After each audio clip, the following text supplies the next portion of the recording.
been a while since I did a little short video, so I decided to do another one.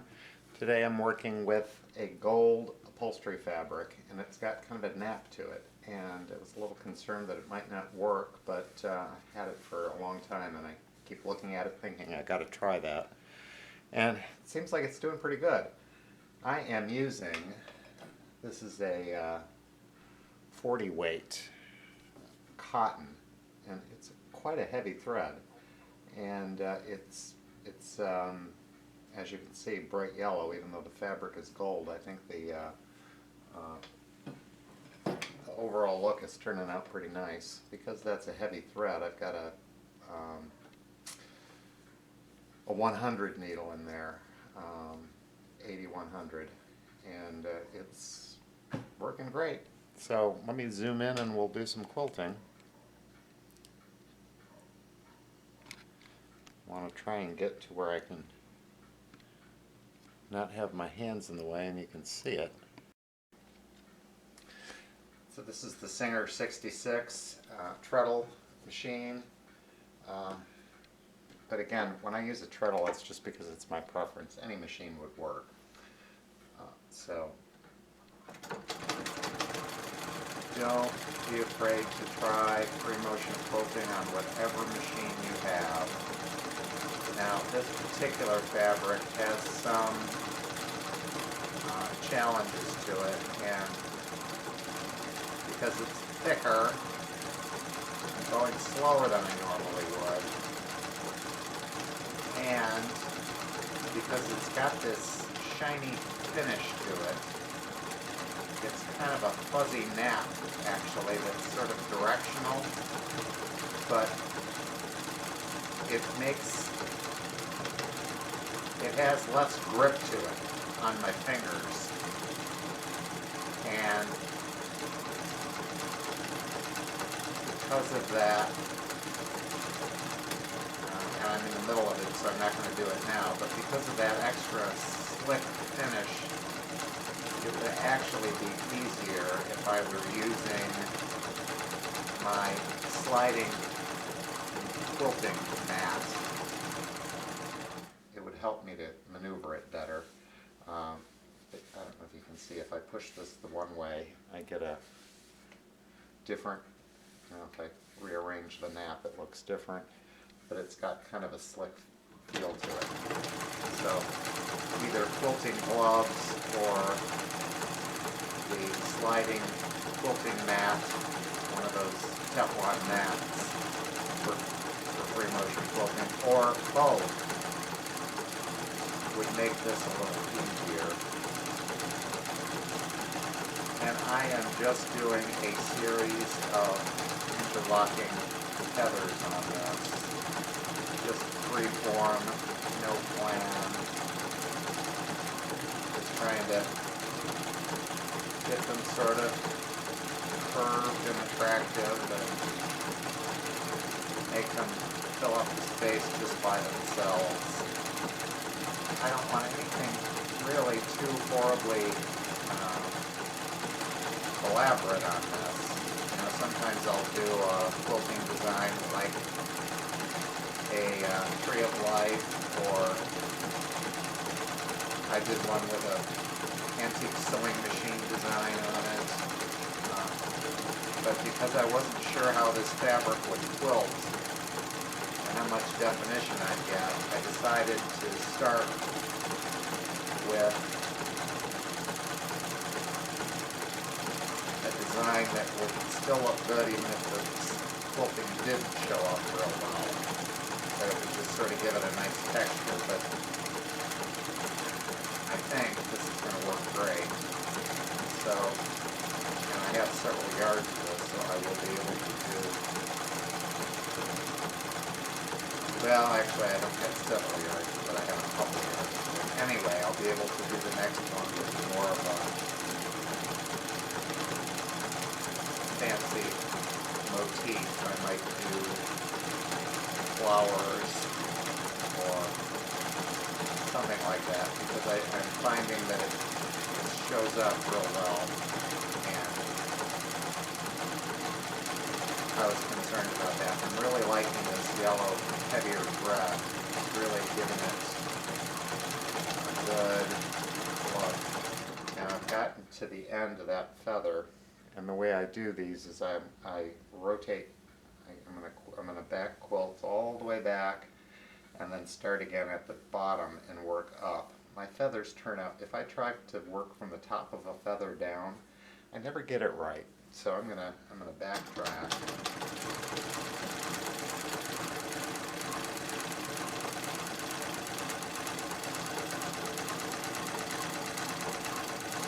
Right now I'm trying to miss that original line by just a touch, so I get more of a spine on my feather. So just right to the edge of the previous one.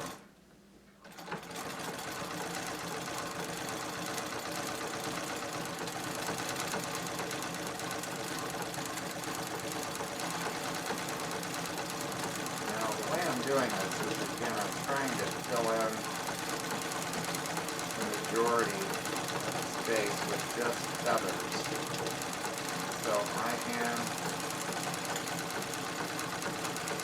working to make this feather fill up this whole space down here.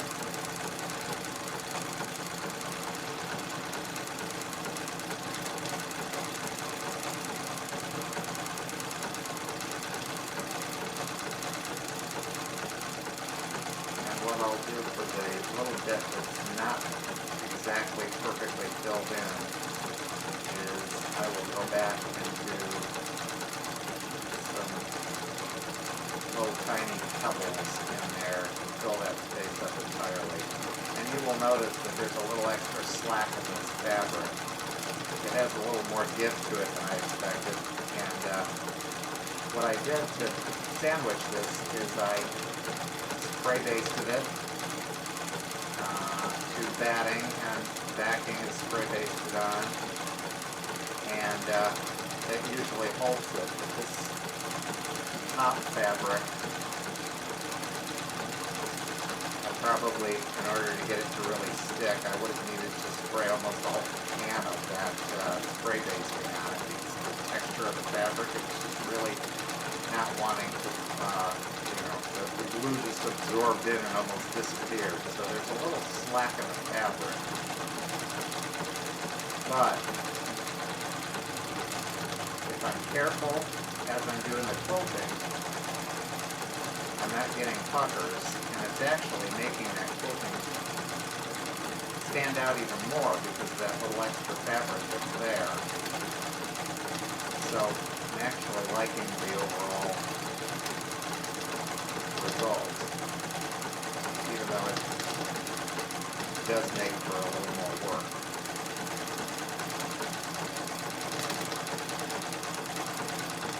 The other thing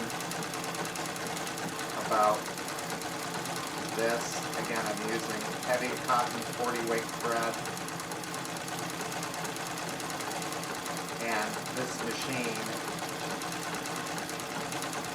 likes it best when I use the same thread for the bobbin and for the top.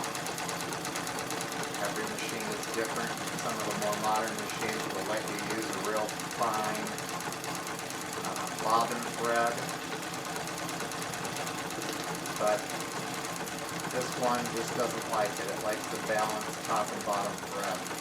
So anyway, the moral of that story is I'm going to run out of bobbin faster because you can fit a lot less yardage of a thick thread on your bobbin than you can a thinner thread. So I won't be surprised if I run out of bobbin quite quickly here. And I have a little bit of space in the middle of a curve on this that I am going to just fill in here.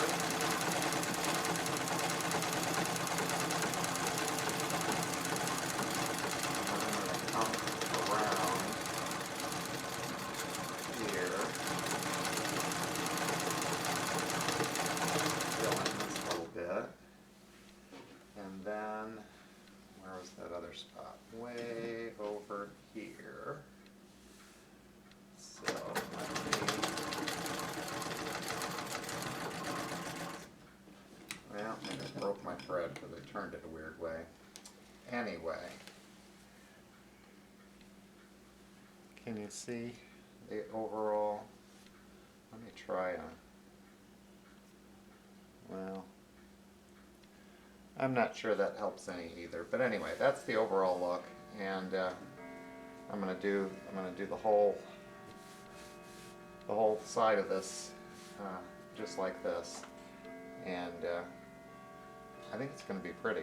So I'll do some more quilting and then I'll show you a bit at the end.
So I think you can see how that's going to come together.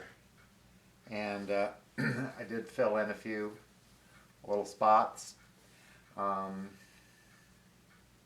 of the things that this fabric is showing me is that that fuzz is really, it comes off when you're quilting, so I'm going to have to probably stop partway through and really clean up the underneath the needle plate and get a lot of this dust out of here.